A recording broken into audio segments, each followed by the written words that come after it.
My motivation for learning sign language was my summer job.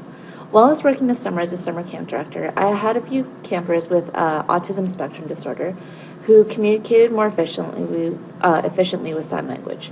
For one of my campers especially, both his parents were deaf and only communicated with him in sign language. So as a result, along with having autism spectrum disorder, his verbal skills were not efficient, especially when he was at a high level of frustration, because he just couldn't express himself verbally. He could more successfully express himself through sign language. So because of that, he would act out, usually through screaming or running away. So initially, we didn't actually know that he could sign. All that we knew was that he had autism spectrum disorder and that he wasn't the best at listening and that he actually had a problem with running away. So eventually, after I think the first day, we actually met his parents and we found out that they were both deaf and they both could communicate with him fully through sign language. So this was a huge improvement for us because now we had found a way to communicate with him, but the only problem was that we had to find someone who could sign.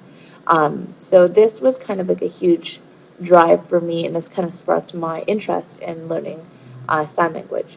So because of this, I chose to do sign language for my class.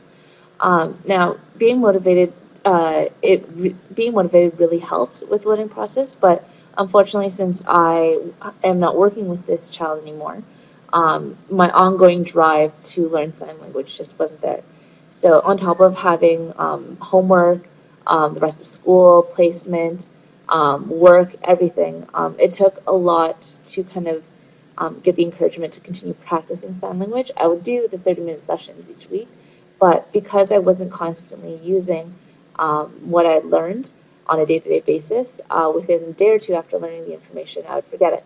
So this isn't a good thing, and I know that for future reference, learning sign language for 30 minutes a week is not the best way to approach it.